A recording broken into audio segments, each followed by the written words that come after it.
आ गया। जी अनिलो प्रेम धन करुणा प्रचुर,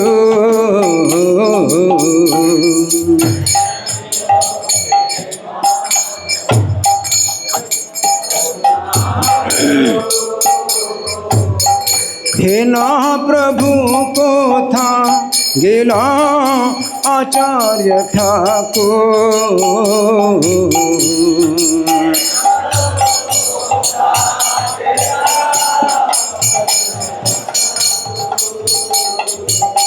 हेना प्रभु को था गिला मधु पंडित ठाकुर,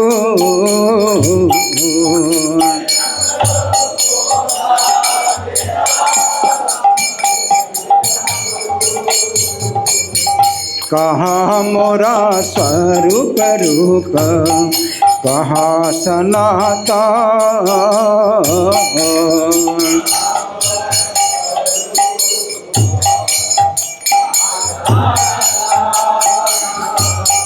कहाँ दास रघु नाथ पतित पावन,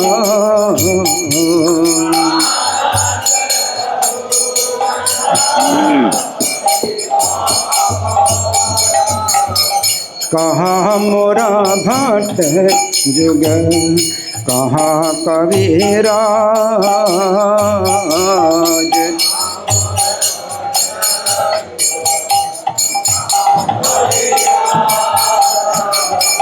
एक काले को था गिला गोरा नटराज,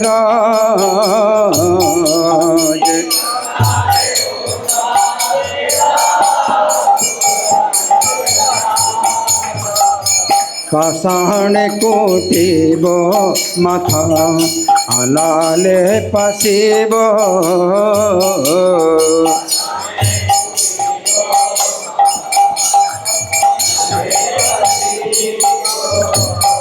गुरंग गुणेर निधि कोथा गेले पाबो,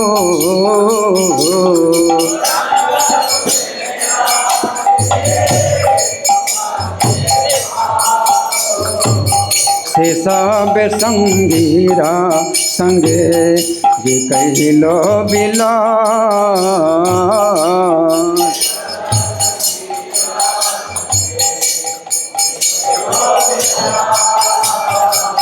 से संग न पाइया कांदे नरोत्तम दास,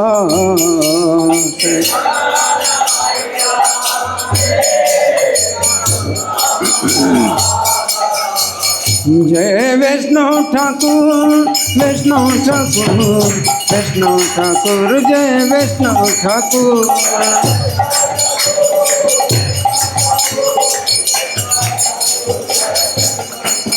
जय वैष्णो ठाकुर वैष्णो ठाकुर वैष्णो ठाकुर जय वैष्णो ठाकुर,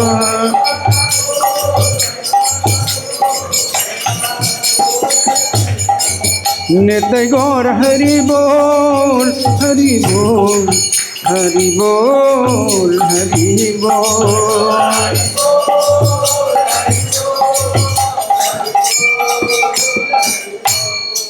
श्रील मधु पंडित ठाकुर तेरो भाव तिथि महामहोत्सव की, श्रील प्रभुपाद की। तो भजन के शब्द इस प्रकार हैं। जे अनिलो प्रेम धन करुणा प्रचुर, जो प्रेम धन लेकर के आए, क्यों लेकर के आए? करुणा प्रचुर, प्रचुर करुणा के कारण। हेना प्रभु कोथा गेला आचार्य ठाकुर, ऐसे आचार्य ठाकुर कहाँ गए? मधु पंडित ठाकुर, ऐसे मधु पंडित ठाकुर कहाँ गए? कहाँ मोरा स्वरूप रूप, कहाँ मेरे स्वरूप दामोदर गोस्वामी हैं, कहाँ रूप गोस्वामी हैं, कहाँ सनातन और सनातन गोस्वामी कहाँ हैं? कहाँ दास रघुनाथ पतित पावन, रघुनाथ दास जो पतितों को पवित्र करने वाले कहाँ चले गए? कहाँ मोरा भट्ट जोग, भट्ट जोग गोपाल भट्ट गोस्वामी और रघुनाथ भट्ट गोस्वामी कहाँ गए? कहाँ कविराज, कविराज कृष्णदास कविराज कहाँ गए? एक काले कोथा गेला गोरा नटराज, गोरा नटराज चैतन्य महाप्रभु एक काले अनायास कहाँ चले गए। पाषाणे कुटिबो माथा, अपने माथे को पत्थर में फोड़ूं, अथवा अनाले पसीबो, अथवा अग्नि में प्रवेश करूं। गौरांगा गुणेरा निधि को था गिले पावो, तो गुणों के समुद्र गौरांग को कहाँ से प्राप्त करूं। शेष सब संगीरा संगे जे कई लो विलास, जितने संगी थे भगवान के साथ जिन्होंने लीला विलास किया, से संग ना पाया कांदे नरोत्तम दास, उनका संग ना प्राप्त करके नरोत्तम दास रो रहे हैं। तो मधु पंडित ठाकुर के संबंध में हम सुनेंगे।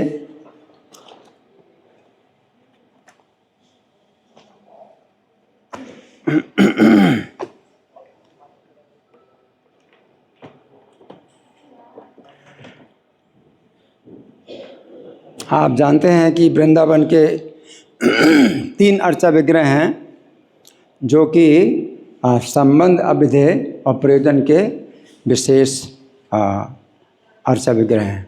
संबंध के अर्चा विग्रह कौन है? मदन मोहन। किनको प्राप्त हुए? सनातन गोस्वामी को। कैसे प्राप्त हुए हैं?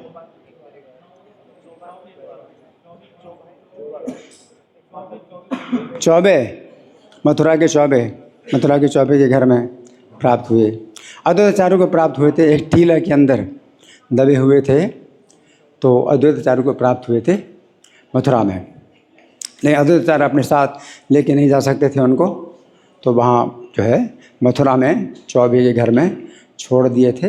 तो सनातन गोस्वामी के पास स्वयं आ गए मदन मोहन जी, तो वो हमारे संबंध के अर्चा विग्रह हैं। और अधिदेव के अर्चा विग्रह संबंध अधिदेव हैं। हाँ, तो गोपी नहीं, संबंध और अभिधेय और प्रयोजन। तो अभिधेय गोविंद है ना, गोपीनाथ क्यों? अब गोविंद है ना। गोविंद किसको प्राप्त हुए? रूप गोस्वामी को प्राप्त हुए। वो भी एक टीला में दबे थे, एक गाय वहाँ दूध बहाती थी, है ना। फिर एक बालक ने उनको जो है सूचना दी और वो टीला को खुदाई की, तो गोविंद जी प्राप्त हुए। लेकिन गोपीनाथ जी प्रयोजन के अर्चा विग्रह हैं। तो ये कैसे प्राप्त हुए? किसको प्राप्त हुए? मधु पंडित को प्राप्त हुए, है ना। मधु पंडित के प्राप्त हुए, है ना। तो ये हम सुनेंगे इनके बारे में। बहुत विशेष घटना है। ये नवद्वीप में निवास करते थे और गदाधर पंडित के शिष्य थे। किसके शिष्य थे? गदाधर पंडित के शिष्य थे, है ना। तो पंच तत्व में से गदाधर के शिष्य थे। और हर समय इनके मुख से और गौर भक्तों के मुख से भगवान श्री कृष्ण की रसमयी लीलाएं सुन करके प्रभु दर्शन के लिए अधीर हो उठे। गदाधर पंडित के मुख से सुनते थे और दूसरे गौर भक्तों के मुख से सुनते थे, तो प्रभु दर्शन के लिए अधीर हो गए और भगवान की लीला स्थली वृंदावन में चले आए। सबको छोड़ करके चले आए, लीला स्थली में चले आए। और यहाँ आकर परमानंद भट्टाचार्य के पास केसी घाट पर निवास करने लगे। परमानंद भट्टाचार्य बहुत विशेष ये जो है आचार्य हैं। तो केसी घाट पर निवास करने लगे और परमानंद भट्टाचार्य को रूप सनातन गोस्वामियों का भक्ति शास्त्र में शिक्षा गुरु माना जाता है। रूप और सनातन के भी शिक्षा गुरु परमानंद भट्टाचार्य हैं। तो मधु पंडित कृष्ण दर्शन के लिए वृंदावन के वन में कुंज में झांकते फिरते थे।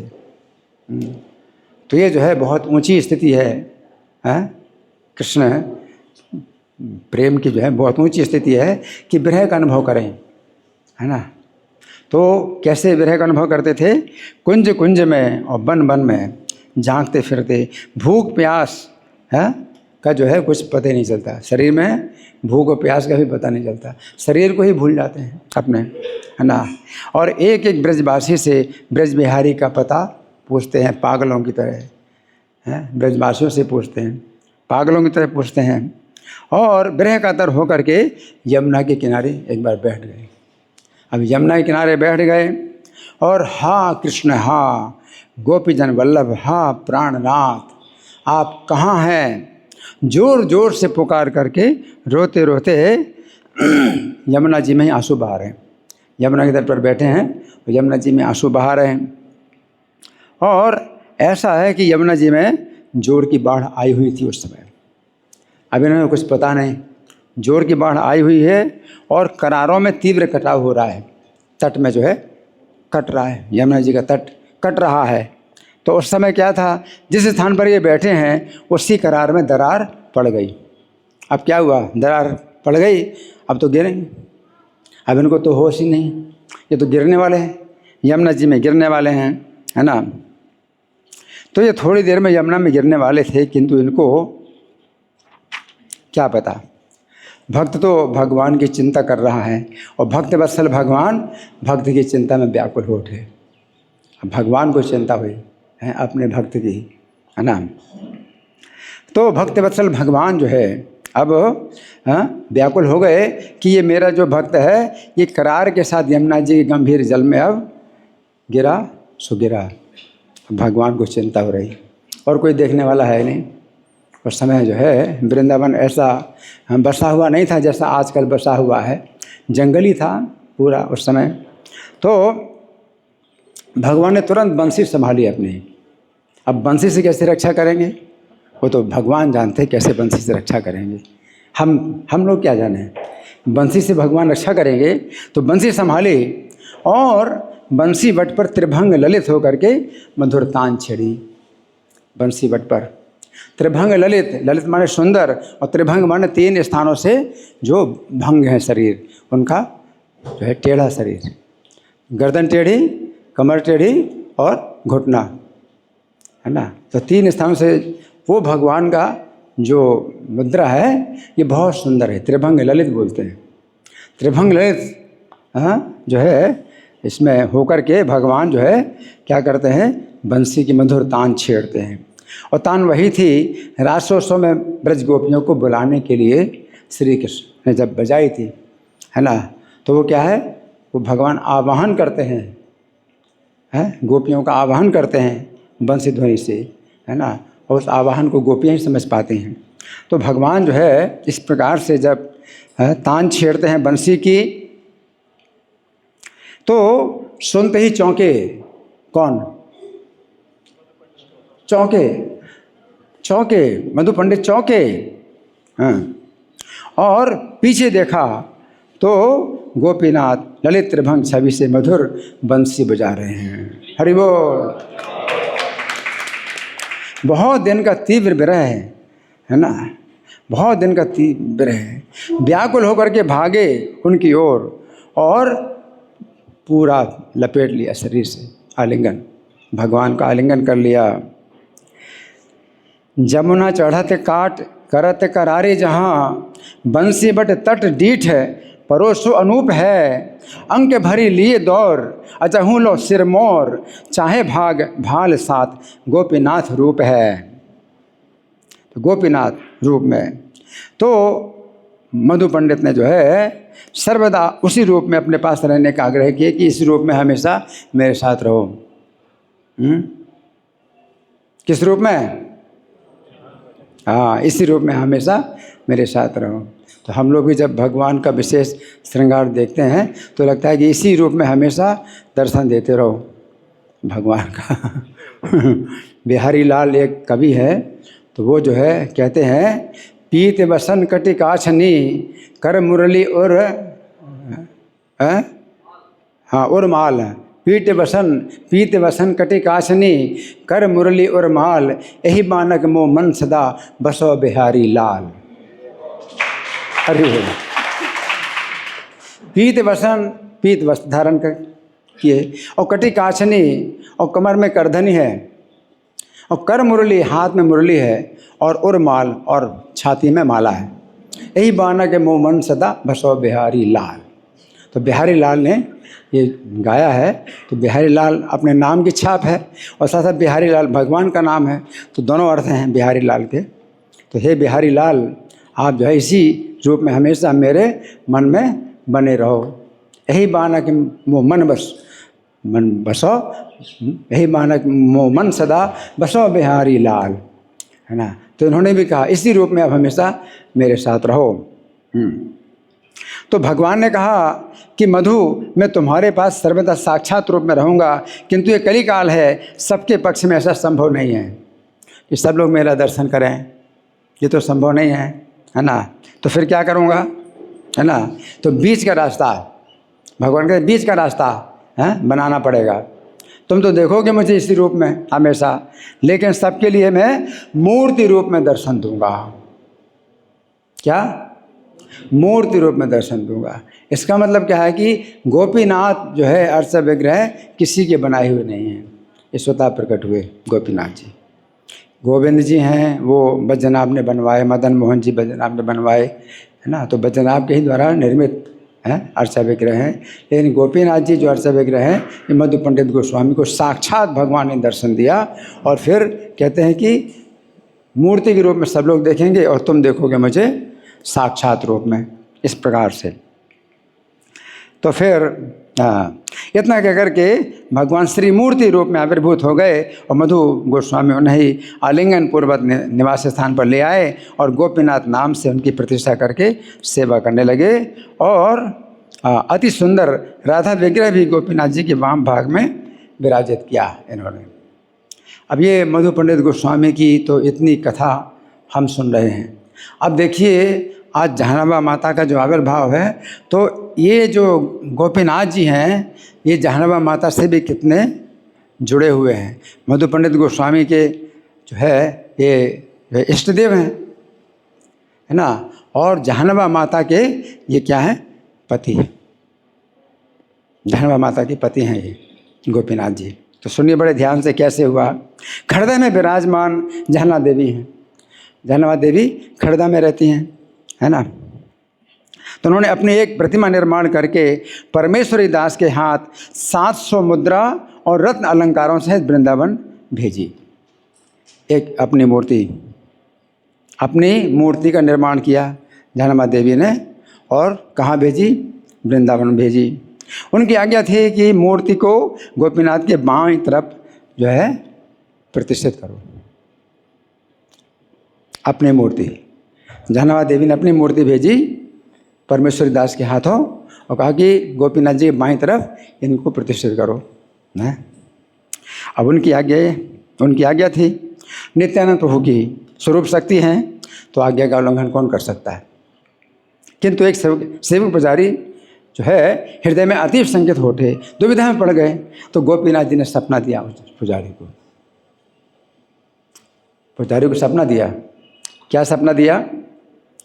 गोपीनाथ जी सपना दिया कि श्री मूर्ति खड़दर से आई है, ये अनंग मंजरी है।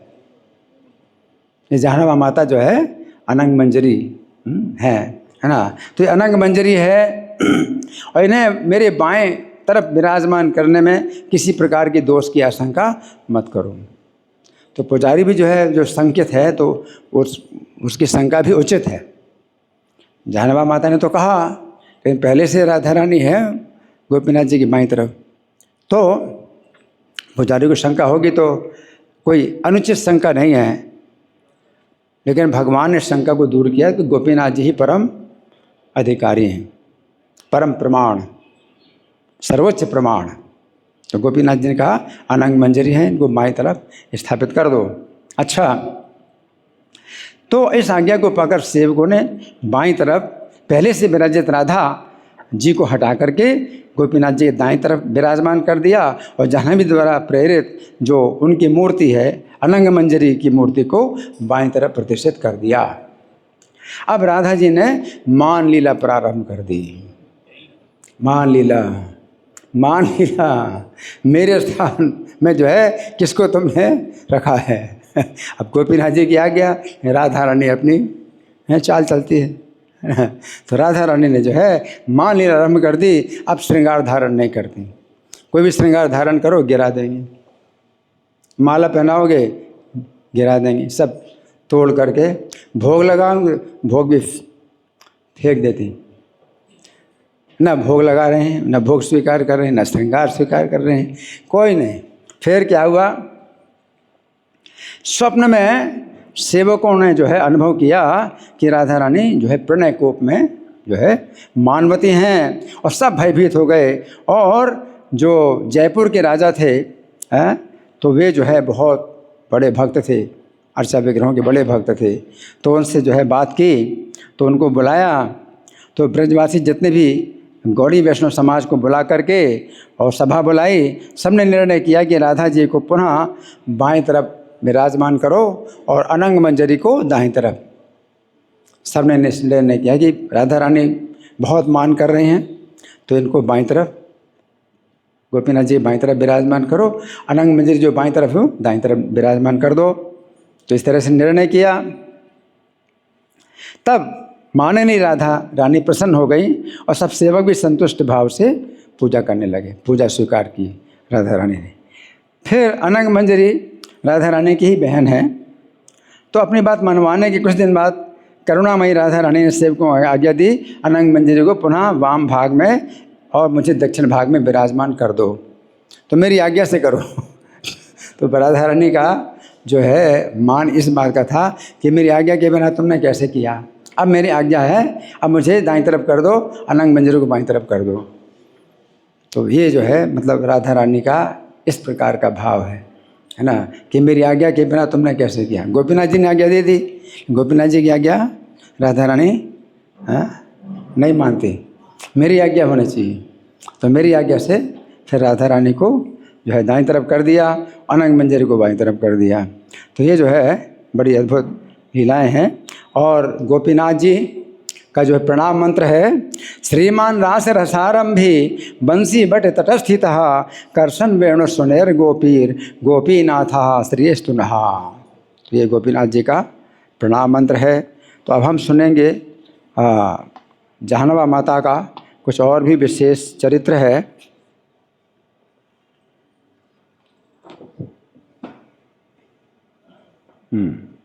माता जहनवा एक बार वृंदावन के लिए चल पड़ी। उनके साथ में बहुत भक्त रहते हैं और वृंदावन के लिए अब राधा जहनवा माता जा रहे हैं। तो बृहद ग्राम रास्ते में पड़ा। कौन सा ग्राम? बृहद ग्राम रास्ते में पड़ा। और वहाँ उन्होंने जहनवा माता ने इच्छा प्रकट की कि यहाँ कुछ दिन मुझे रहना है। तो माता जो कुछ कहेंगे भक्त लोग जो है उसी तरह से चलेंगे, कोई उसमें वो नहीं है ना, कोई शंका नहीं है ना, कोई जो है विवाद नहीं है। निर्विवाद रूप से माता जहनवा जो कहती हैं, कुछ दिन रहना चाहती हैं माता बृहद ग्राम में। तो बृहद ग्राम के लोग बड़े पाखंडी और दुराचारी थे, बहुत हिंसक थे और वैष्णवों के पूरे शत्रु। कहाँ के निवासी? बृहद ग्राम के निवासी। संध्या के समय सभी वैष्णव जब माता जहनवा की वंदना करने लगे, उनका रोज का नियम था, माता के चरणों की वंदना करते थे। तो पाखंडी लोग जो है मजाक उड़ाने लगे, ये सब मूर्ख हैं, मनुष्य होकर एक नारी को प्रणाम करते हैं। वो लोग इस तरह बोलने लगे। हमारी चंडी देवी को तो ये प्रणाम करते नहीं, हमारी चंडी देवी तो पहले से हैं, यहाँ तो प्रणाम करने आती नहीं हैं, एक नारी को प्रणाम करते हैं। चंडी देवी के प्रति बहुत घोर अपराध कर रहे हैं ये लोग, ये वैष्णव जो बड़े अपराधी है, हमारी चंडी देवी का अपराध कर रहे हैं। और चंडी देवी के मंदिर में पहुँचे और बार बार प्रार्थना करने लगे, हे देवी आज हम इन सब वैष्णवों का संहार कर देंगे। यदि हमने आज तक तुम्हारी मन वाणी कर्म से सेवा की है तो हमारी आप रक्षा करना। वो चंडी के भक्त इस प्रकार बोले। और रात्रि को अब संकल्प करके कि इनकी हत्या करनी है, सब अपने अपने घर चले गए। अब सोते ही गहरी नींद आ गई। या देवी सर्वभूतेषु निद्रा रूपेण संस्थिता नमस्तस्यै नमस्तस्यै नमस्तस्यै नमो नमः। वो देवी है तो वैष्णवों की हत्या करना चाहते हैं, लेकिन सुला देगी वो, कभी भी सुला दे, बैठे बैठे सुला दे, है ना, कुछ नहीं कर पाओगे। तो वो चंडी देवी जो है निद्रा के रूप में किसी को भी सुला देगी, है ना, तो सब काम फेल हो जाएगा, है ना। तो क्या हुआ, गहरी नींद में जो है आ गए। इधर चंडी देवी अत्यंत क्रोधित होकर प्रचंड तलवार अपने हाथ में लेकर उन पाखंडियों को नष्ट करने के लिए निकल पड़ी, अपने ही भक्तों को, है ना। ये कथा हमें भागवत में भी मिलती है 5वें स्कंद में, कि भरत महाराज को जो है चंडी के मंदिर में लाए, काली के मंदिर में, और तलवार से जब गला काटने लगे भरत महाराज, परम वैष्णव महाभागवत, तो काली देवी जो है सहन नहीं कर पाई और मूर्ति फाड़ करके निकली और अपने ही भक्तों का उसने सब के जो है सिर काट डाले। तो यहाँ भी वही घटना हो रही। तो काली देवी जो है निकल पड़ी प्रचंड तलवार लेकर के उन पाखंडियों को नष्ट करने के लिए, और सपने में गरज गरज के बोलने लगी। मंदिर में तो आए थे और बोले थे कि हमारी रक्षा करना, हम इन वैष्णवों की हत्या करेंगे। अब सपने में आई सब पाखंडियों की और गरज गरज कर कहने लगी, अरे ओ पाखंडियों, आज मैं तुम सबका संहार करूंगी। तुमने परम आराध्या मेरी स्वामिनी का अपराध किया है। हरि बोल। जानवा माता स्वामिनी है किसकी? काली देवी, चंडी देवी की स्वामिनी है। तुमने मेरी परम आराध्या स्वामिनी का अपराध किया है। वैष्णवों का अपराध, अब वैष्णवों का अपमान तुमने अहंकार में किया है। तुम नहीं जानते ये विप्र पत्नी नहीं है, ये नित्यानंद बलराम की आदि शक्ति ईश्वरी जानवा हैं, मेरी पूज्या हैं। इनका तो नाम लेने से भाव रोग दूर हो जाता है। करुणा मूर्ति जीवों को प्रेम भक्ति प्रदान करने के लिए प्रकट हुई हैं। तुम सब उनकी शरण ग्रहण करो, वरना आज तुम्हारे सबके मस्तक काट डालूंगी मैं। ये तरीका है काली का, चंडी का। हाँ, शरण ग्रहण करो, नहीं तो सबके क्या करूँगी? चॉप, सबके सिर चॉप कर दूंगी, सबके सिर काट डालूंगी। चौंक उठे वो पाखंडी लोग, चौंक उठे, धिक्कार करने लगे अपने को, और सवेरे होते ही ईश्वरी के चरणों में आकर शरण ली। समस्त वैष्णवों के चरणों में अपने अपराधों की क्षमा मांगी। और माँ तो करुणा की मूर्ति हैं, वैष्णवगण जीवों के प्रति सदा दयालु होते हैं। तो माँ ईश्वरी ने सबको अभयदान दिया, भक्ति संचार कर सबका उद्धार किया। अब देखो, जहानाबा माता ने कहा कुछ दिन रहना है, तो अब उनका इरादा कौन जान सकता है? वो तो बहुत दूर की बात सोचती हैं। तो बृहद ग्राम के सब निवासियों को, जो पाखंडी थे, उनको क्या बना दिया? वैष्णव बना दिया। हरि बोल। माता ईश्वरी ने सबको अभयदान दिया, भक्ति संचार कर सबका उद्धार किया, और 2-4 दिन तक बृहद ग्राम में रहकर समस्त ग्रामों को कृष्ण नाम प्रेम में सराबोर कर दिया। हरि बोल। अब निर्जन वन में रहने वाले 2 डाकुओं ने जब इस प्रकार सुना कि करुणा मूर्ति माता जहनवा ने सबका उद्धार कर दिया है, तो वे भी इनकी शरण में आए और कातर होकर, दीन होकर अपने उद्धार की प्रार्थना की, और ईश्वरी माता ने इन्हें भी प्रेम भक्ति का दान दे दिया, दान प्रदान किया। हरि बोल। इसी प्रकार अब वृंदावन में आगे चले, बृहद ग्राम से और आगे चले, तो रास्ते में एक महान डाकू कुतुबुद्दीन का भी उद्धार किया। अनेक मुसलमानों को लेकर वो इन्हें लूटने के लिए आया। ये भक्तों वैष्णवों के पास बहुत संपत्ति है, लूटूंगा। तो मुसलमानों को लेकर के लूटने के लिए आया, परंतु सारी रात वो डाकू अपने मुसलमानों के साथ में इधर उधर भटकता रहा और ईश्वरी तक पहुंच ही नहीं पाया। प्रातःकाल हो गया तो सब के सब व्याकुल भयभीत होकर के अंत में जहानवा माता की शरण में आकर के अपनी बात बताने लगे कि हे ईश्वरी, हम आपकी शरण में हैं, आप हमारी रक्षा करो। वो मुसलमान डाकू जो है सब डाकुओं के साथ में शरण में आया, आपकी शरण में हैं, आप रक्षा करें। हम सारी रात आपके चारों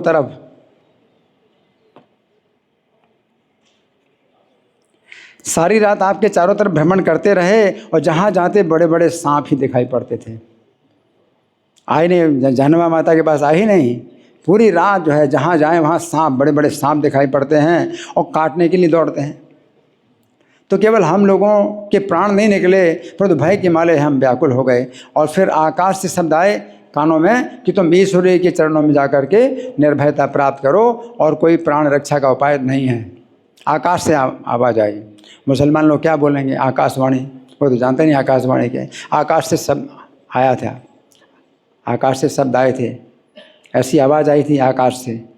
क्या आवाज़ आई थी? ईश्वर की शरण लो, नहीं तो प्राण रक्षा का कोई उपाय नहीं है ना। हे माता आप हम सबकी रक्षा करो।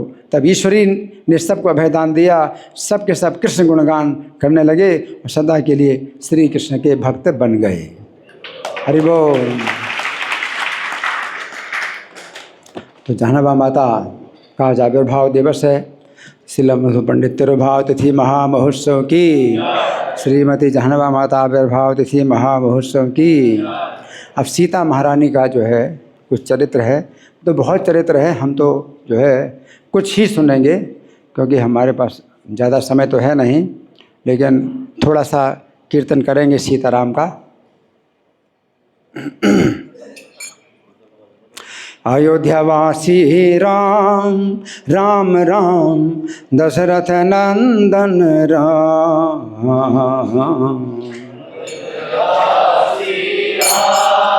राम राम दशरथ नंदन। अयोध्यावासी राम राम राम दशरथ नंदन राम।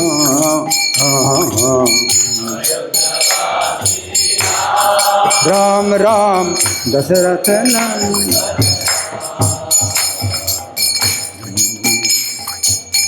अयोध्यावासी राम राम राम दशरथ नंदन राम। राम राम दशरथ नंदन। पतित पावन जानके जीवन सीता मोहन राम।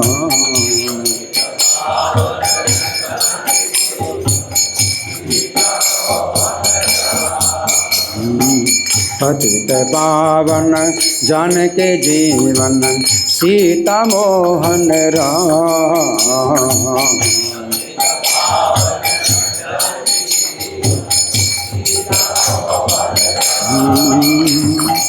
अयोध्यावासी राम राम राम दशरथ नंदन राम।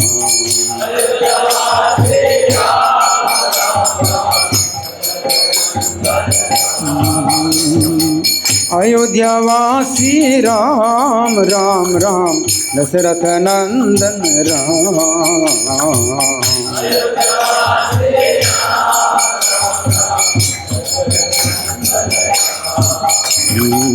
पतित पावन जानकी जीवन सीता मोहन राम।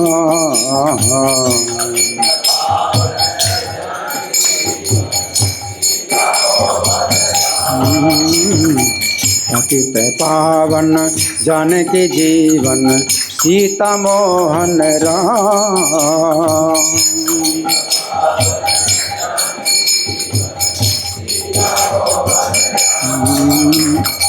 अयोध्यावासी राम राम राम दशरथ नंदन राम।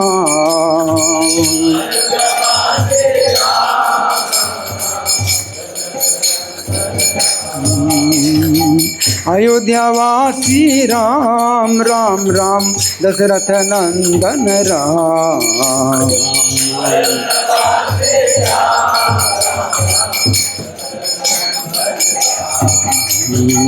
पतित पावन जानकी जीवन सीता मोहन राम।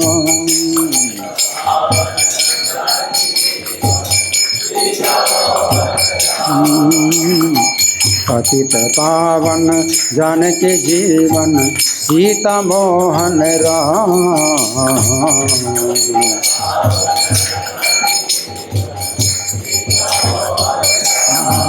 नित्य गौर हरि बोल हरि बोल हरि बोल हरि बोल।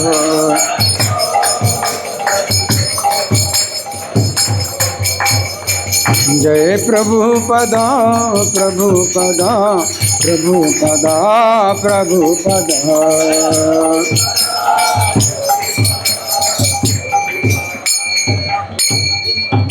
सीता महारानी आविर्भाव तिथि महामहोत्सव की। श्रील प्रभुपाद की। हरे कृष्णा। तो ये जो कथा आप सुन रहे हैं,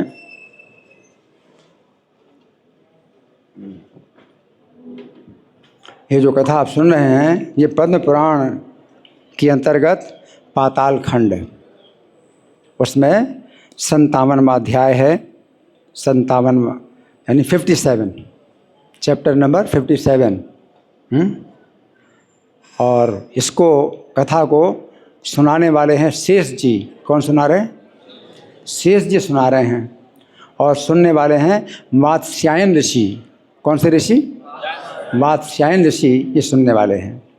तो इसमें कथा में ये बात आई है कि श्री राम जो है सीता जी का त्याग करना चाहते हैं, और उन्होंने सबसे पहले भरत जी को बुलाया और भरत जी को जो है आदेश दिया कि मेरी आज्ञा से सीता का जो है आप वन में त्याग करो। तो भरत जी जो है बहुत बेबल हो गए, व्याकुल हो गए, और कैसे ये सीता जी हैं परम पवित्र हैं, परम निर्दोष हैं, कैसे कर सकते हैं। और श्री राम कहते हैं कि मेरी आज्ञा है, या तो तीक्ष्ण तलवार से मेरा सिर काट दो या फिर सीता जी को वन में त्यागो। बहुत मुश्किल। और भरत जी मूर्छित होकर गिर गए, भरत जी मूर्छित होकर गिर गए, है ना। तो इसी कथा के बीच में जो है वात्स्यायन ऋषि प्रश्न करते हैं। वात्स्यायन ऋषि प्रश्न करते हैं किससे? शेष जी से प्रश्न करते हैं। जगत पवित्र सत्कीर्तिर जानक्या वाच्य वाचनम। जो सीता महारानी जिनकी सत्कीर्ति पूरे जगत को पवित्र करती है, तो उनके विषय में अगर किसी ने कुछ गलत बातें बोल दी, कथम समकरोर स्वामी, तो स्वामी श्री राम ने उसको जो है सम्मान क्यों किया, उसका आदर क्यों किया उस व्यक्ति की बात का, है ना। तन में कथा है सुब्रत। तो हे सुब्रत शेष महाराज, शेष जी, आप मुझको जो है ये बताइए कि श्री राम ने उस बात का जो है सम्मान कैसे किया कि सीता जी को त्यागें। तो यथा में मनसा सौख्यम भविष्यति सुशोभनम। तो मेरे मन को किस प्रकार सुख प्राप्त हो और शोभा, कथा को शोभा प्राप्त हो, तथा करोस्व शेषात्। तो हे शेष जी, आज उस प्रकार से आप करिए। तो मुखान नहीं श्रुतामृतम, आपके मुख से निकला हुआ जो अमृत है, पिबतस तृप्ति रेवश्याद्य। तो वो पीते हुए, उस आपके मुख से निकले हुए अमृत को पीते हुए मुझे तृप्ति प्राप्त हो। यया संसृति संकृतम, या संसृति कृंतनम। और इससे जो है भाव बंधन कट जाए। ऐसी कथा आप जो सुना रहे हैं तो वो भाव बंधन काटने वाली कथा है, तो आप मुझे सुनाइए। तब शेष शेष जी ने कहा, मिथिलायाम महापुर्याम जनको नाम भूपति ही। तो महापुरी मिथिला में जनक नाम के राजा थे। अब देखिए 10,000 साल पहले की अब बात बता रहे हैं शेष जी। श्री राम जो है सीता को जो वनवास दे रहे हैं, सीता जी इस समय गर्भवती हैं, तो 10,000 साल के बाद ही गर्भ धारण किया सीता जी ने, और उसी समय वनवास उनको प्राप्त हो रहा है। और 10,000 साल के पहले अब जो है बात आ गई कि कारण क्या है कि सीता को जो है वनवास प्राप्त हो रहा है। श्री राम इतने जो है करुणामय हैं, और सीता के जो है सबसे अधिक उनको प्राणों से भी प्रिय हैं श्री राम को, और को क्यों वनवास दे रहे हैं। तो जो कारण है वो बता रहे हैं शेष जी। क्या? जब जन्म हुआ था सीता का और उस समय की बात। तो सुनो, मिथिलायाम महापुर्याम, महापुरी मिथिला में जनको नाम भूपति ही। तो राजा जनक नाम के राजा थे। तस्याम करोति सदराज्यम धर्मेण राधयन प्रजा। तो वे जो है बड़ा सुंदर राज्य कर रहे थे और धर्म पूर्वक जो है प्रजा की आराधना कर रहे थे। तस् संकर्षतो भूमिम शीतया दीर्घ मुखिया। तो वो जो है भूमि का कर्षण कर रहे थे, यज्ञ के लिए भूमि में जो है हल जोत रहे थे। तो राजा तो कुछ ऐसे यज्ञ ऐसे होते हैं कि राजा और रानी ही बैल बनते हैं हल को खींचने के लिए। हल जोतते हैं तो 2 बैल होते हैं ना हल खींचने के लिए, और ज़मीन में जो है वो हल जो है नोक होती है और मिट्टी नीचे से ऊपर आती है। तो 2 बैलों की जगह राजा और रानी बैल बन कर के हल जोतते हैं। तो यज्ञ की भूमि थी वो, तो उसमें जो है शीतया दीर्घ मुखिया, तो हल की जो नोक थी बहुत लंबी नोक थी, है ना। तो क्षीरध्वज से निर्गात कुमारी हिति सुंदरी, तो वो राजा क्षीरध्वज नाम के जनक थे। वो जनक तो सभी हैं, मिथिलापुरी के जितने राजा हैं सब जनक कहलाते हैं, लेकिन सबके अलग अलग नाम भी हैं। तो जो सीता के पिता हैं उनका नाम क्या है? क्षीरध्वज। तो क्षीरध्वज को जो है उस समय जो हल की नोक से जो रेखा बनी, मिट्टी में रेखा बनी, उससे जो है कुमारी अति सुंदरी निकली, अति सुंदरी कुमारी निकली।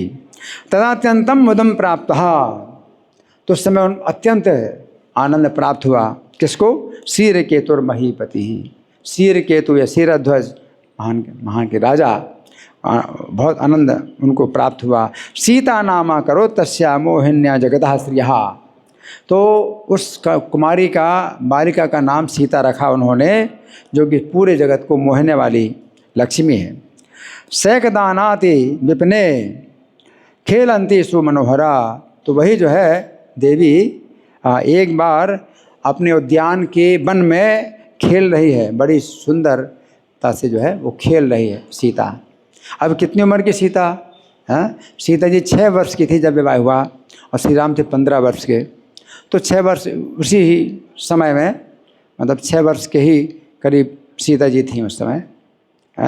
तो वो खेल रही हैं, है ना। अपशत सुमनहा कांतम सुख सुख्योर युगम बदत, तो उस समय जो है उन्होंने देखा कि सुख और सुखी का एक जोड़ा है, उनको देखा। उसको क्या बोलते हैं? सुख, तोता और तोती या मैना, ना, तो सी पैरट को मैना बोलते हैं। तोता और तोते का जोड़ा देखा। अत्यंतम हर्षमापन्नम अत्यंतम कामलोलुपम, तो उनको जब देखा तो बहुत हर्ष, वो बहुत हर्षित हैं। तोता और मैना तो है एक दूसरे से बहुत हर्षित हैं और एक दूसरे के प्रति बहुत आकर्षित हैं, है ना। परस्परम भाषमाणम स्नेह न शुभया गिरा, स्नेह पूर्वक और बड़ी पवित्र वाणी के द्वारा एक दूसरे से बातें कर रहे हैं। तोता और मैना दोनों जो है एक दूसरे से बात कर रहे हैं, बहुत हर्षित होकर के एक दूसरे से बातें कर रहे हैं। रममाणम तदा युग्मम नभसी क्षिप्र वेगतः, और फिर जो है आकाश में बड़ी तेजी से उड़े दोनों, और समुत्पतन नगोपस्थे स्थितम शब्दम चकार तत्, और समय पास के पर्वत में जो है कि पर्वत के शिखर पर वो बैठ गए और बातें करने लगे। तोता और मैना बातें करने लगे। रामो महीपतिर्भूमो भविष्यति मनोहरः, तो एक दूसरे से बातें कर रहे हैं और क्या कह रहे हैं कि रामो महीपतिर्भूमिर भविष्यति मनोहरः, कि मनोहर राजा राम भविष्य में होंगे, भविष्य में होंगे राम, है ना। तस्य सीतेति नामना तो भविष्यति महेलिका, तो उनकी जो है महल में रहने वाली जो रानी है वो सीता नाम की होगी। वो एक दूसरे से बातें कर रहे हैं, है ना। राम उस समय 15 साल के हैं, सीता ही 6 साल की, है ना। तो बातें कर रहे हैं। सतया सह वर्षाणाम सहस्राण्यक युग दशः, तो वे जो श्री राम हैं सीता के साथ 11,000 सालों तक, 11,000 वर्षों तक रमण करेंगे। राज्यम करिष्यते धीमान कर्षण भूमिपतिन बलि, और वे जो है श्री राम जो है राज्य करेंगे 11,000 साल तक सीता के साथ। और दूसरे जो राजा हैं उनको भी अपने अधीन रखेंगे। श्री राम जो है बलवान हैं, सभी राजाओं को अपने अधीन रखेंगे। धन्यासा जानकी देवी धन्य सो राम संगीता, तो वो जानकी देवी धन्य हैं और श्री राम नाम के जो राजा हैं वो भी धन्य हैं। यो परस्पर मापन्नो पृथिव्याम रंसते मुदा, कि वो जो है परस्पर एक दूसरे के साथ रह करके आनंद प्राप्त करेंगे। इति संभाषमाणम तो सुयुग्मम तो मैथिली, यानी सीता महारानी जब उन दोनों जोड़े को जो है जब देखा कि आपस में बातें कर रहे हैं, ज्ञात्वेतम देवता युग्मम वाणीम तस्य विलोकिता, तो उनकी वाणी जब उन्होंने सुनी तो लगा कि सीता जी को लगा कि ये तो देवता हैं, देवताओं की जोड़ी लग रही है ना। ऐसे तोता और तोती क्या बातें कर सकते हैं, तो ये तो देवता होंगे। तो सीता जी को ऐसा लगा। मदीयास्तु कथा रम्या कुरुते सुखयोर युगम, तो ये दोनों जो है जोड़े क्या करते हैं, मेरी ही कथा कर रहे हैं और ये लोग जानते नहीं। सीता जी सोचती हैं कि मेरी ही कथा जो है ये कर रहे हैं। एतद् गृहीत्वा पृच्छामि सर्वं वाक्यम गतार्थकम, तो इनको जो है मैं ग्रहण करके और सब बातों जो है पूछूंगी कि इसका अर्थ क्या है, तुम लोग जो बोल रहे हो इन बातों का क्या अर्थ है। तो सीता जी मन में सोच रही हैं इनसे मैं पूछूंगी। एवं विचार सासुया सखी प्रति जगाद, तो सीता जी इस प्रकार विचार करके अपने सखियों से बोली।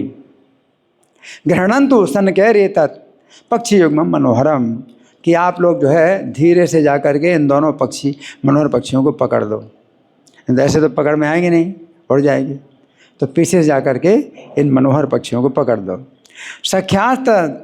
सख्यास्तात गिरिम गत्वा गृहणन पक्षी युगम्बरम, तो सखियाँ जो है गईं उस पर्वत के ऊपर और उन पक्षियों को जो है पीछे से पकड़ लिया।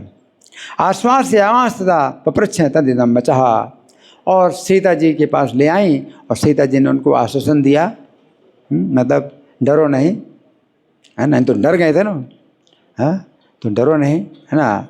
और इस प्रकार से पूछा, माँ भैंस तू ये वाम रम्यो कौवा पुत्र समागतो, तो तुम लोग जो है बड़े सुंदर हो, पक्षी हो, तुम डरो नहीं, तुम लोग जो है यहाँ कहाँ से आए हो, यहाँ पर तुम लोग कहाँ से आए हो। को रामा का चा सीता तस् ज्ञानम तू कुतः स्मृतम, तो वो राम कौन है और वो सीता कौन है, और तुमको ये ज्ञान कहाँ से प्राप्त हुआ है। किसने कहा? सीता जी ने प्रश्न किया। तत्सर्वम संसतम क्षिप्रम, ये सब जो है बातें मुझे जल्दी बताओ। वाम वेतु यद भयम, तो आप लोगों का मत तो वाम वेतु मत भय, मेरे से आपको कोई भय नहीं है, आपका जो है भय बिल्कुल चला जाना चाहिए, बिना किसी भय के आप लोग मुझे बताइए न। इति पृष्ठम तया पक्षी युगम सर्वम असंसते, जब इस प्रकार से उन पक्षियों से पूछा तो दोनों पक्षी जो है इस प्रकार बताने लगे। तो दोनों बोले, पक्षी युग में ओवाच वाल्मीकि रास्ते सुमहान ऋषिर धर्म विदुत्तम, तो एक महान ऋषि वाल्मीकि निवास करते हैं जो कि धर्म के जानने वालों में सबसे श्रेष्ठ है। ऐसे वाल्मीकि मुनि आवाम तदा श्रमस्थाने सर्वदा सुमनोहरे, तो हम जो है हम उस स्थान में जो है वो बड़ा मनोहर स्थान है, उस आश्रम के स्थान पर हम जो है रहते हैं।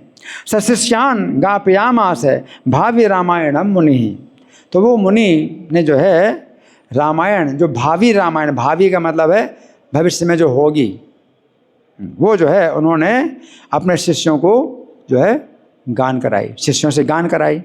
प्रत्यहम तत् पदस्मारी सर्वभूत हेते रहता, तो प्रतिदिन जो है वो रामायण का गान करते हैं उनके शिष्य लोग, है ना, और वो वाल्मीकि मुनि सब प्राणियों के हित में लगे रहते हैं। तदावाभ्याम सुतम सर्वम भावी रामायणम महत्, तो उस समय जो है हम दोनों ने भी वो भावी रामायण, और बहुत विस्तृत है, उसको हमने सुना। मुहुर्मुहुर गीयमानम आयातम परिपाठिता, और बार बार उसका गान सुनते रहे हम, तो हमें जो है उसका भी पाठ आ गया, हम भी पढ़ने लगे। शृण्वावाम ते विधास्यावो यो रामो या स जानकी, अब आप सुनिए। और पक्षी नहीं जानते किससे बात कर रहे हैं, वो पक्षी कहते हैं कि आप सुनिए।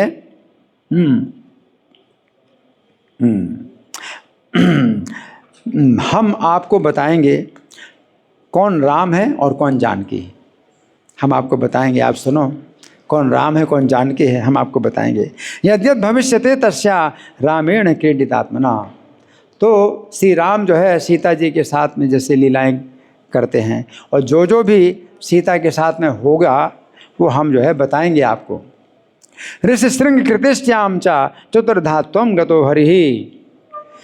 ऋषि श्रृंग मुनि के द्वारा जो पुत्रिष्ट यज्ञ किया जाएगा उसमें जो है भगवान श्री हरि चतुर्धा यानी 4 रूपों में प्रकट होंगे। प्रादुर्भविष्यति चार रूपों में प्रकट होंगे। स्त्रीमान सुरस्त्री गीत सतकथा, और देवताओं की स्त्रियां भी जो है उनकी सुंदर कथाओं का गान करेंगी। सकौशिके न मिथिलाम प्राप्स्यते भ्रातृ संयुता। वे श्री राम जो है अपने भाई के साथ में जो है कौशिक मुनि के द्वारा यानी विश्वामित्र मुनि के द्वारा मिथिला में प्राप्त होंगे। जो होने वाला है वो बता रहे हैं। धनुष पाणिस तदा दृष्टवा दुर्ग्राह्यम अन्य भूभुजाम। और वो धनुष जब देखेंगे कि दूसरे राजा लोग तो उसको उठा भी नहीं सकते हैं, तो वो श्री राम जो है अपने हाथ में धनुष धारण किए हुए वहाँ पर आएंगे। धनुर्भंग जनक जाम प्राप्त से तेसु मनोहराम। तो उस धनुष का जो है भंग करके, धनुष को तोड़ करके जनक की पुत्री को जो है वो प्राप्त करेंगे। सुंदर मनोहरा पुत्री जनक जी की है, उसको प्राप्त करेंगे। तया सह महद राज्यम करे सती सुतम परे। और फिर उसी सीता के साथ में महान राज्य को जो है वो प्राप्त करेंगे।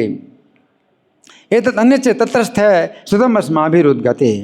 तो ये सब बातें और भी अन्य बातें हमने सुनी हैं वहाँ पर। कथितम तब 4 वंगी मुंचवाम गंतु काम को।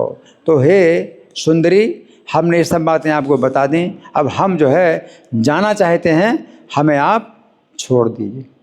वो बोले हम जाना चाहते हैं, गंतु कामों को, हम गंतु कामुक हैं, जाने की इच्छा करते हैं, हमें छोड़ दीजिए। इति वाक्यम तयोर धृत्वा श्रोत्रयो सुमनोहरम। तो ये वाक्य जो है जब सीता जी ने सुने तो कानों को बहुत मनोहर बातें थी, कानों के लिए बड़ी मनोहर बातें थी। पुनरेव जगादेदम वाक्यम पक्षियुगम प्रति। तो सीता जी जो है फिर से बोली, उन पक्षियों के जोड़े से फिर से बात बोली। स रामः कुत्र वर्तेत कस्य पुत्रः कथम तुताम। तो वो श्री राम जो है कहाँ पर होंगे और किसके पुत्र होंगे और किस प्रकार से परिगृह्यति यानी सीता को ग्रहण करेंगे।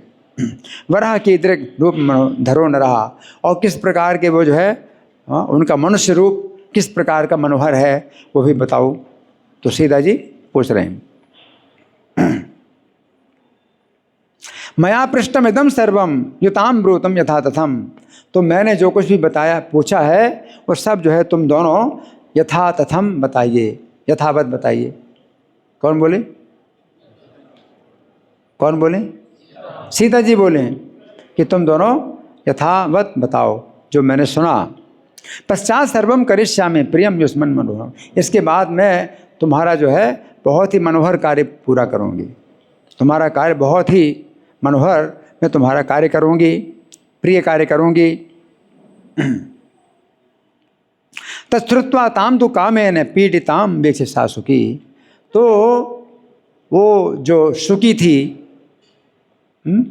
शुकी जो थी तोती, वो जब देखा कि एक काम पीड़िता हैं, सीता जी के अंदर बहुत कामना हो गई कि श्री राम मुझे कब लेने आएंगे। तो इस भावना में जो है बहुत ही वो उत्कंठित हैं सीता जी। तो देखा शुकी ने कि ये जो है काम पीड़िता हैं, जानकी हृदय ज्ञात्वा पपाठ पुरुतस्तः। तो ये जो है जान करके उन्होंने जो है बताया। सूर्यवंश ध्वजो श्रीमान राजा पंक्ति रथो बलि। तो सूर्य वंश में जो है राजा होंगे दशरथ नाम के बड़े बलवान राजा होंगे। यम देवाश्रित सर्वारीन विजय सते च सर्वशः। तो उनका आश्रय लेकर के देवता लोग भी जो है असुरों पर विजय प्राप्त करेंगे। हरि बोल। तस्य भार्या त्रयम भावी शक्र मोहन रूप धृत।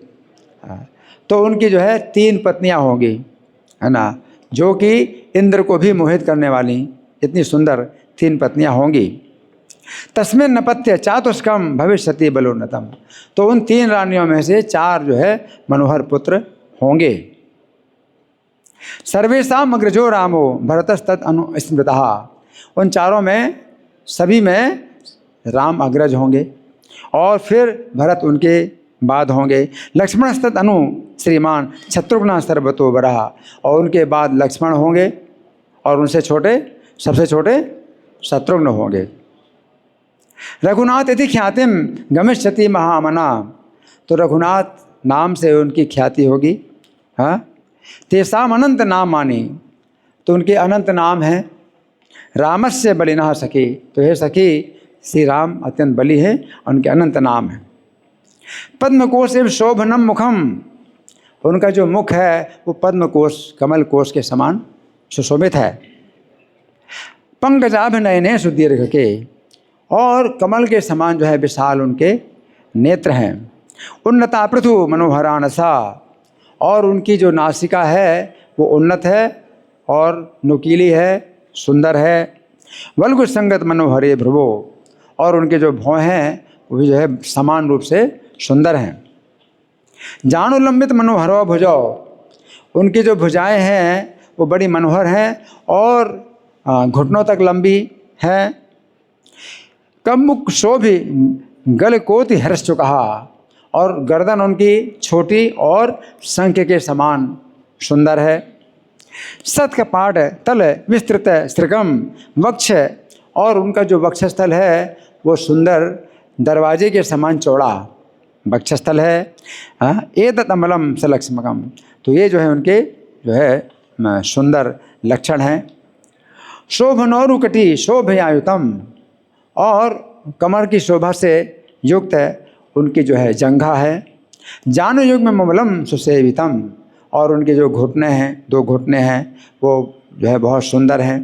पाद पद्म अखिल निजय सदा सेवितम रघुपतिम सुशोभनम, और उनके जो चरण कमल हैं तो वो जो है उनके सेवक हैं, उनकी सेवा करते हैं चरणों की। ये तद्रूप धरो रामो मया किम तू सवर्णते, तो ऐसा रूप जो है धारण करते हैं श्री राम, तो मैं उनका क्या वर्णन करूं। शताननोपि नो याति पक्षिणा किम मादसा, तो 100 मुखों से भी उनका वर्णन नहीं किया जा सकता है श्री राम की सुंदरता का।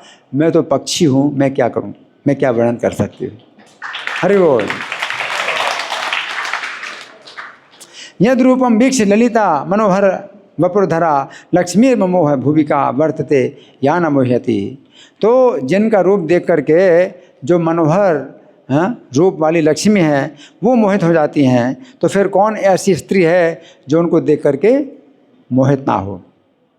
महाबलो महावीर्यो महामोहन महोन रूप धृक, तो वे महाबलवान है, महापराक्रमी है, और उनका जो है रूप बड़ा मोहक है। किम वर्णयामि श्री रामम सर्वैश्वर्य गुणान्वितम, तो किस प्रकार से मैं वर्णन करूं, संपूर्ण ऐश्वर्य और संपूर्ण गुणों से युक्त श्री राम है। त्वम काशी किम नुते नाम वद सुंदर ये तुमाम, लेकिन तुम कौन हो देवी, तुम्हारा नाम क्या है। अब सीता जी से पूछ रही है वो सुखी कि मैंने तो बता दिया, अब मैं पूछ रही हूँ कि तुम कौन हो और तुम्हारा क्या नाम है।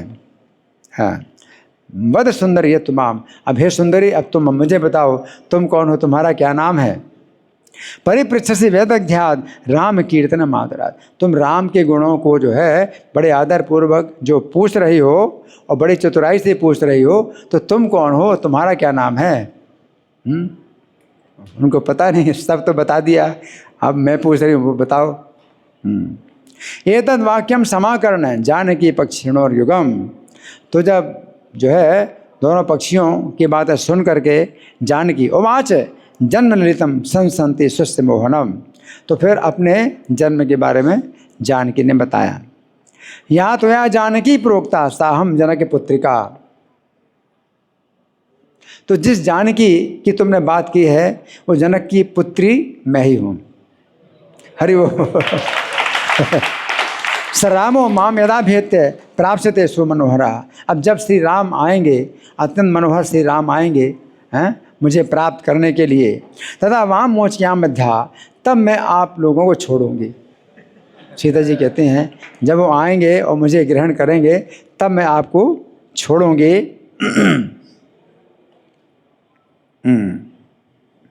तथा वाम मोचक्याम मध्या न अन्यथा वाक्य लोभिता, और अन्यथा मैं नहीं छोड़ूंगी। तुम्हारे वचन से मुझे बहुत लोभ पैदा हो गया है, तुम्हारी बातों से मुझे बहुत लोभ पैदा हो गया है, तो मैं तुम्हें छोड़ नहीं सकती, है ना। लीलिया चा सुखे नास्तम मद गेहे मधुराधिका, तो तुम जो है बड़े आनंद पूर्वक मेरे घर में रहो और सब प्रकार के मधुर भोजन करो और मेरे घर में, मेरे महल में रहो, तुम रहो। इत्युक्तम तत्समाकर्ण पक्षिणो भय मापतु, ये सुन करके दोनों पक्षी भयभीत हो गए। अब सीता जी तो उनको प्रसन्न करना चाहती हैं अपने महल में, कितना बड़ा सौभाग्य है, कि उनका उतना बड़ा सौभाग्य नहीं, वो भयभीत हो गए। पक्षी लोग भयभीत हो गए। परस्परम प्रक्षुभितो जानकी मित्यवोचताम, तो परस्पर एक दूसरे को देख करके और बड़े व्याकुल हो करके जानकी से इस प्रकार बोले, वयम वे पक्षिणः साध्वी, कि हे साध्वी, साधु पुरुष को बोलते हैं और साध्वी स्त्री को, तो साध्वी बोलते हैं सीता जी को, हे साध्वी वयम तो पक्षिणा, हम तो पक्षी हैं, वनस्था वृक्ष गोचरा, हम जो है वन में निवास करते हैं और वृक्षों में निवास करते हैं, हमारे लिए महल सुखदायी नहीं है। वो कहते हैं हम पक्षी हैं तो हम जो है वृक्ष गोचर पक्षी हैं, वृक्षों में दिखाई पड़ते हैं और वन में निवास करते हैं हम लोग। परिभ्राम है सर्वत्र नो सुखम नो भवित गृह, तो तुम्हारे घर में हमको सुख नहीं मिलेगा, हम तो घूमते रहते हैं, भ्रमण करते रहते हैं। अंतर्वतनी सुखे स्थाने गत्वा संसूय पुत्रकान, और मैं अंतर्वतनी हूँ। और सुखी बोली अंतर्वतनी मतलब गर्भवती, मैं गर्भवती हूँ। हाँ, अंतर्वतनी सुखे स्थाने गत्वा संसूय, तो मैं अपने स्थान में जाऊँगी और पुत्रों को जन्म दूंगी।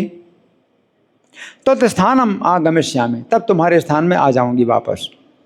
सुकी ने यह कहा कि मैं गर्भवती हूँ, अपने स्थान में जाकर के पुत्रों को जन्म दूंगी, फिर आपके स्थान में आ जाऊंगी।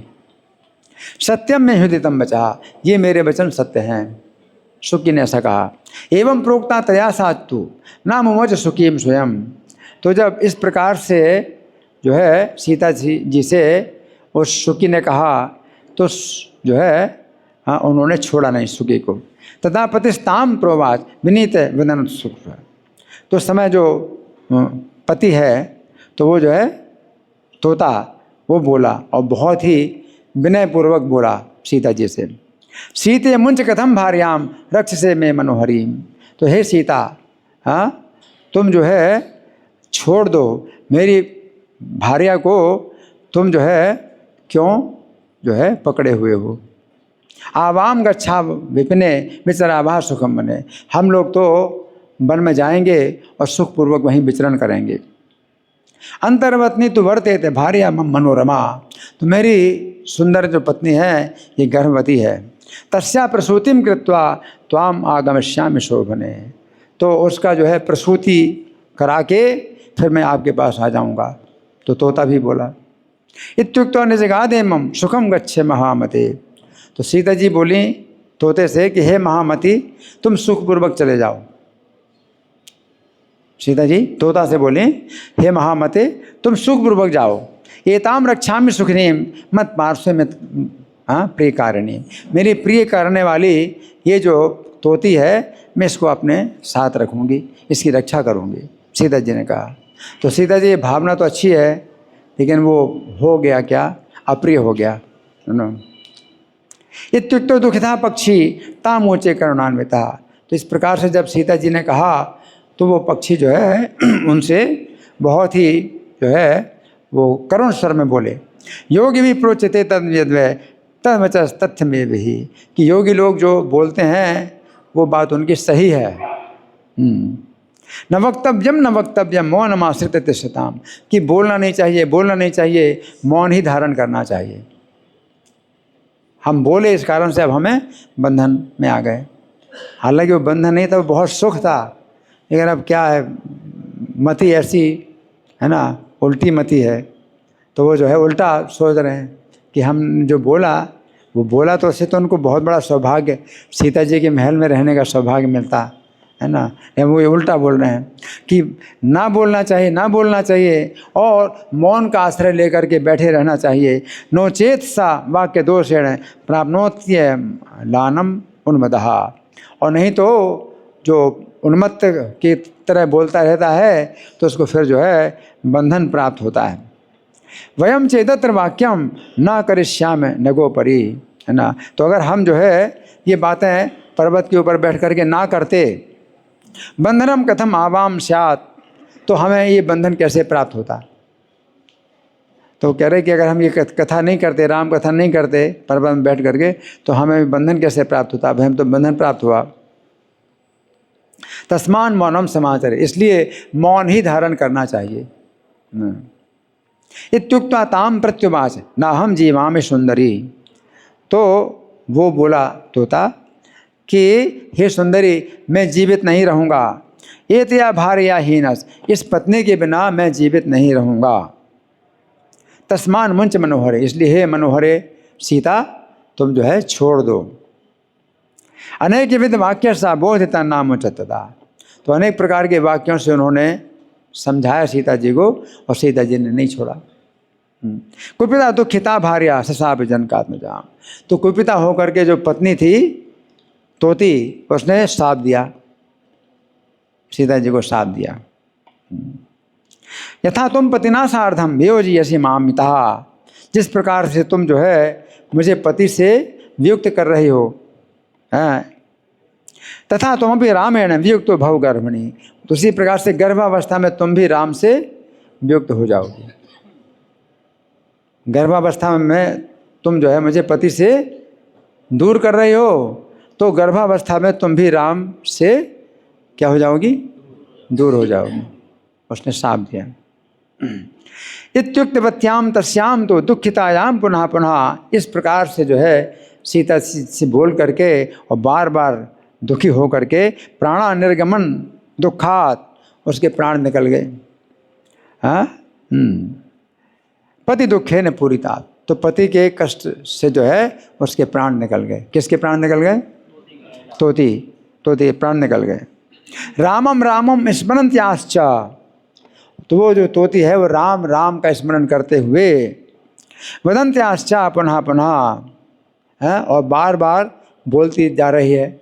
इस प्रकार से विमानम आगतम सुष्ठे पक्षिणी स्वर्गता बभो, तो विमान आया और विमान में बैठ करके वो चली गई, बैकुंठ चली गई।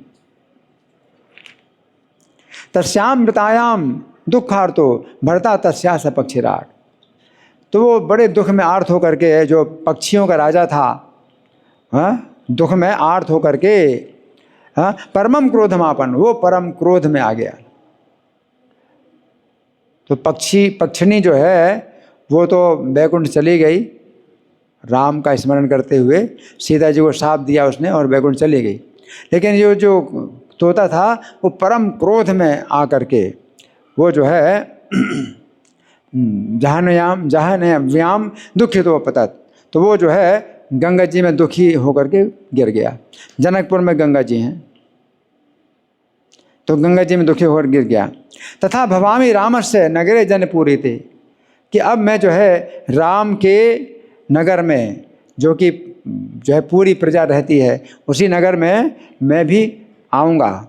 मद्वाक्यात यम उद्युग्ना वियोगेन सुदुखिता, तो मेरे वाक्य से जो है ये भी जो है वियुक्त होंगी, सीता वियुक्त होंगी। इत्युक्त्वा सा पपातो दे दहनव्याम भ्रम शोभिते, तो वो जो है भंवरों से सुशोभित गंगा जी के जल में इस प्रकार से तोता गिर गया। दुखिता कुपितो भीतस तद वियोगेन कंपिता, तो अपनी पत्नी के वियोग में कांपता हुआ और भयभीत होकर के और बहुत दुखी होकर के और गुस्से में वो जो है गिर गया। क्रुद्धत्वात् दुखितत्वाच्चा सीताया अपमानात्, सीता जी का अपमान भी किया, बहुत दुख भी उसने माना और बहुत क्रोध भी किया।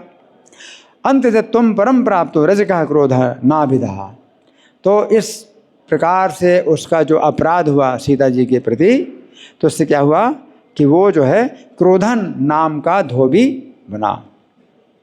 तो ये जो है एक सिद्धांत है कि जो बड़ों के प्रति क्रोध करता है, अपमान करता है, तो सीता जी का उसने बहुत गुस्सा दिखाया और अपमान किया, तो वो जो है अंत्यज हुआ, यानी नीच जाति में उसका जन्म हुआ, धोबी बना।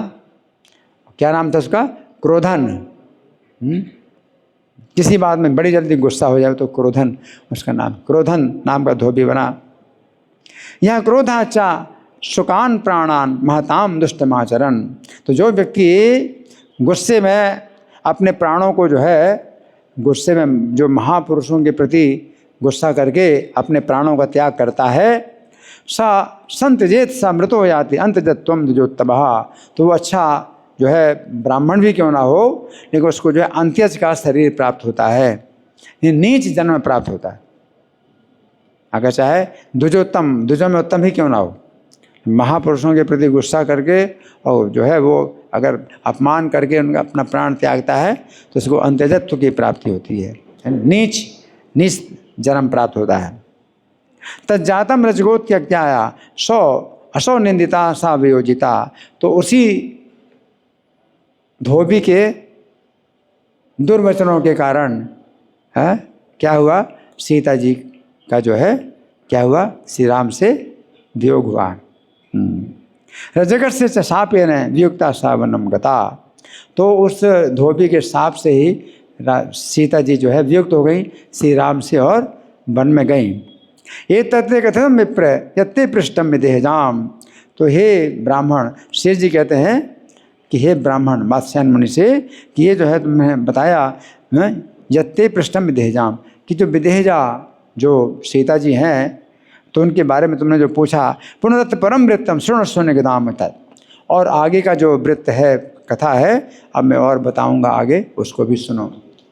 तो ये थोड़ी सी कथा थी, एक अध्याय 67 श्लोक का, जो कि मैंने आपको सुनाया सीता जी के संबंध में। उसमें उनकी जन्म की भी कुछ कथा आती है, सीता जी के जन्म की भी कुछ कथा आती है। आज सीता जी का जन्म है ना, तो सीता जी के जन्म के अवसर पर हमने उनका कुछ चरित्र सुना, पवित्र चरित्र सुना।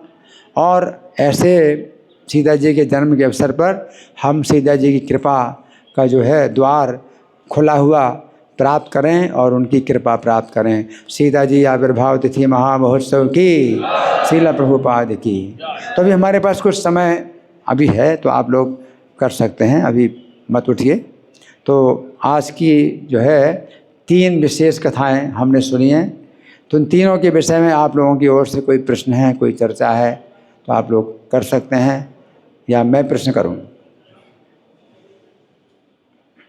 मैं प्रश्न करूं? है किसका? हाँ, हैंड माइक। हरि बोल, हरि बोल। रुक जा, रुक जा।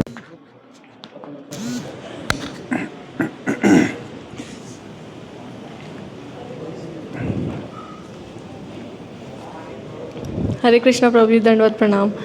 प्रभु जी, ये पूछना था कि आपने बताया कि बड़ों के प्रति अपमान या क्रोध जो करता है तो वो अपराध होता है, लेकिन अगर कोई हमसे उम्र में बड़ा है लेकिन वो वैष्णवों के प्रति अपराध कर रहा है और हम वो वहाँ पे बोल सकते हैं, हमारे पास कुछ तथ्य हैं जो हमने सुने हैं, तो और गुस्सा करना ज़रूरी है, वरना तो वो मतलब ऐसे मानेंगे नहीं, तो उस समय हमें क्या करना चाहिए? हाँ, इनका प्रश्न बड़ा अच्छा प्रश्न है कि कभी अगर ऐसी स्थिति आ जाए कि वैष्णवों का कोई अपराध करता है तो वो फिर वो उसका जो है फिर वो सम्मान नहीं रहता। कोई व्यक्ति अगर बड़ा है और सम्मानित है, लेकिन अगर वो नीच व्यवहार कर रहा है तो फिर उसका सम्मान नहीं रहता। तो जैसे भीष्म द्रोण के साथ अर्जुन युद्ध नहीं करना चाहते हैं, है ना, भगवान कहते हैं युद्ध करो। तो अब भीष्म और द्रोण जो है अधर्म के पक्ष में अगर युद्ध कर रहे हैं तो भगवान प्रभुपाद ये बता रहे हैं कि भीष्म द्रोण ने वो अपना सम्मान खो दिया, सम्मान खो दिया। तो अब अर्जुन युद्ध करेंगे तो उसमें कोई दोष नहीं होगा, अधर्म के पक्ष में कार्य कर रहे हैं। फिर भी भीष्म द्रोण के पास गीता की पूरी शिक्षा के बाद युधिष्ठिर महाराज अपने शस्त्रों को त्याग करके, राजा के चिन्हों को त्याग करके भीष्म के पास जाते हैं और आदेश मांगते हैं कि आज्ञा दीजिए, मुझे आप के विरुद्ध भी युद्ध करना होगा और विजय का आशीर्वाद भी दीजिए। तो भीष्म से भी विजय का आशीर्वाद लेते हैं, द्रोण से भी विजय का आशीर्वाद लेते हैं। और भीष्म कहते हैं अगर तुम नहीं आते मेरे पास तो मैं तुम्हें पराजय का श्राप दे दिया होता, अब तुम आए हो मेरे पास तो तुम्हें विजय का आशीर्वाद देता हूँ। तो भीष्म ने भी ये कहा, द्रोण ने भी कहा। तो इसका मतलब ये भी है कि फिर भी शिष्टाचार होता है। शिष्टाचार पूर्वक जो है आप पहले उनसे बात करो कि क्षमा करना, मुझे आपके साथ ऐसी बात नहीं करना चाहिए, लेकिन ऐसी स्थिति में मुझे बोलना पड़ रहा है, तो फिर आप फिर बोल सकते हैं। तो सब चीज़ों का ध्यान रखते हुए फिर जो है हमें कदम उठाना पड़ता है। ठीक है ना जी। और कोई प्रश्न है? मैं प्रश्न करूं? आपका प्रश्न, इनको माइक दो।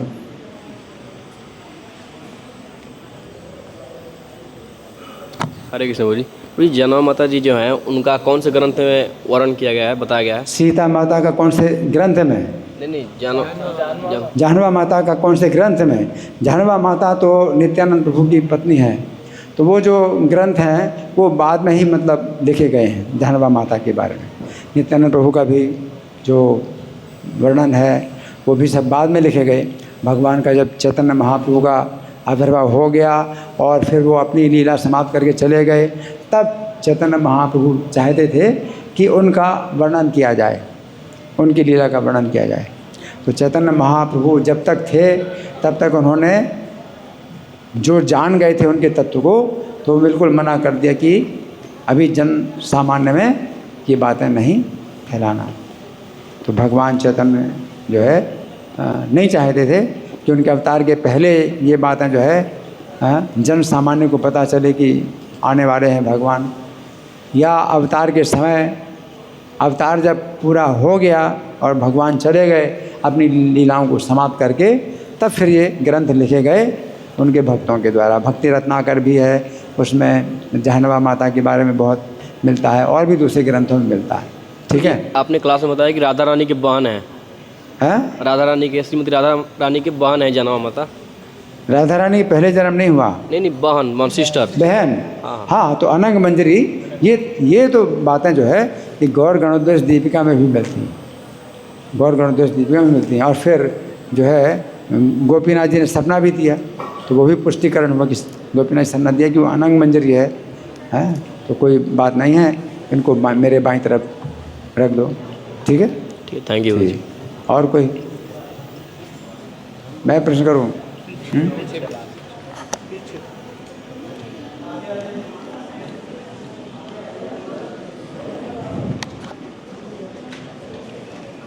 हरे कृष्ण विद्यानंद प्रणाम।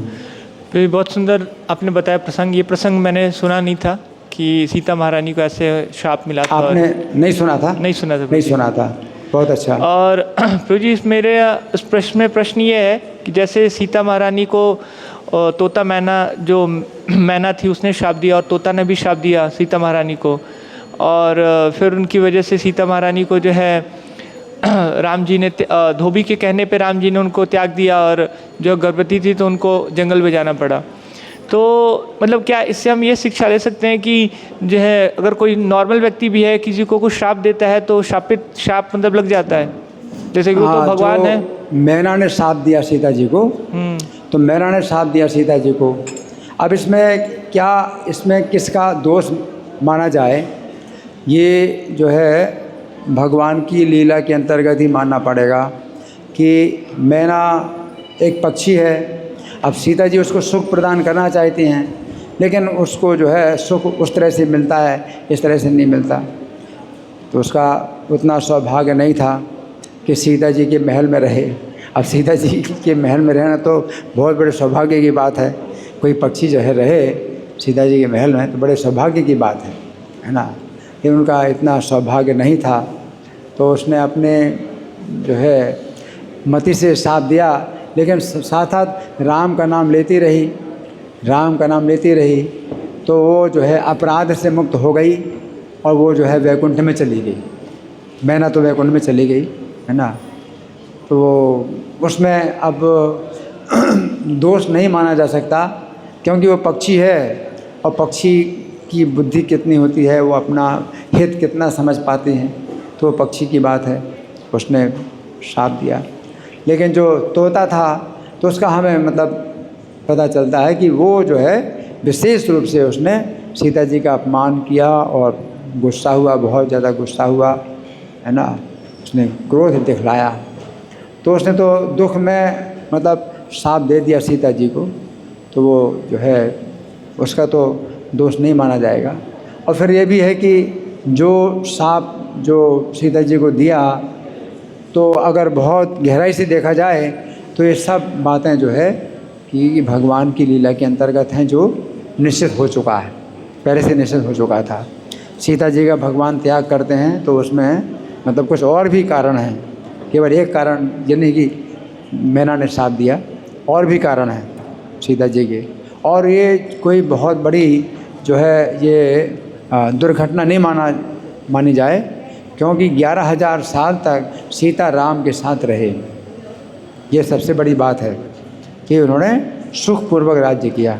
जो लोग ऐसा बोलते हैं कि राम जो है 14 साल के वनवास के में आए तो तुरंत उनको सीता जी को वनवास हो गया, तो ये बात जो है मतलब सही नहीं है। यहाँ भी और भी अन्यत्र ये पता चलता है कि सीता जी गर्भवती हुई 10,000 साल के बाद गर्भवती हुई सीता जी। तो जी एक्चुअली मेरा प्रश्न है कि जो है जैसे तोता मैना ने सीता महारानी को शाप दिया और ऐसा बोला, तो मतलब हम अपने जीवन में उसको एप्लीकेशन के रूप में कि जैसे नॉर्मल व्यक्ति है, कोई व्यक्ति हमें श्राप देता है या किसी भक्त कोई बाहर वाला श्राप देता है, जाओ तुम्हारा ऐसा हो जाएगा, या कई बार भक्त ज्वाइन करते हैं तो उसके अथॉरिटी को, उसके काउंसलर को, उसके पेरेंट्स श्राप दे देते हैं। तो मतलब मेरा प्रश्न यही है कि कई बार हम बाहर प्रचार करने जाते कुछ श्राप दे देते हैं, तो श्राप क्या मतलब लगता है? जैसे आपने बताया कि तोता मैना ने सीता मानी को श्राप दिया तो श्राप लग गया, तो श्राप देखिए ऐसा है कि कलयुग में शाप देने की शक्ति नहीं है ब्राह्मणों को भी। दूसरों की तो बात छोड़ो, ब्राह्मणों के पास भी शाप देने की शक्ति नहीं है। कलयुग जब प्रारंभ हुआ तो बालक श्रृंगी नाम का बालक था, शमीक ऋषि का पुत्र, उसने शाप दिया परीक्षित महाराज को, हाँ, कि 7 दिन में उसको जो है सांप के काटने से मृत्यु हो जाए राजा की। तो उस समय के बाद जो है कलयुग में प्रभुपाद बताते हैं ब्राह्मणों के पास भी शाप देने की शक्ति नहीं है, फिर दूसरों की बात क्या। फिर भी प्रभुपाद ने ये बात कही अपने लिए कि जो बच्चे जिनको मैंने भक्त बनाया और उनके जो माता पिता हैं उन्होंने मुझे शाप दिया, तो इस कारण से अब मैं एक स्थान में नहीं ठहर पाता हूँ। प्रभुपाद को यदि एक स्थान से दूसरे स्थान में जाना पड़ता है, तो दक्ष के ने जैसे नारद जी को शाप दिया कि एक स्थान में तुम नहीं ठहर पाओगे, तो नारद जी ने उस शाप को वरदान के रूप में स्वीकार कर लिया। तो इसी प्रकार जो बच्चे थे विदेशों में जो हिप्पी बन गए थे, उनके माता पिता ने शाप दिया कि हमारे बच्चों को इन्होंने भक्त बना लिया। अब जो हिप्पी बने थे तो संतुष्ट थे वो, लेकिन हिप्पी से प्रभुपाद ने उनको हैप्पी बना दिया, भक्त बना दिया, तो उन्होंने शाप दिया। तो प्रभुपाद इस तरह की बात बोलते हैं। तो वे एक जो है मतलब बात कहने के लिए ऐसी हो जाती है बात, लेकिन वास्तव में तो क्या है कि प्रभुपाद का कार्य था ही कि वे जो है एक स्थान से दूसरे स्थान में जाएं, और भगवान की ऐसी इच्छा थी कि वे भारत छोड़ करके जाएं और वे स्वयं ही जो है प्रचार करें। तो प्रचार का कार्य ये प्रभुपाद को करना ही था। तो एक कारण ये भी होता है, लेकिन किसी कार्य के बहुत से कारण होते हैं, तो एक कारण ये भी बन जाता है।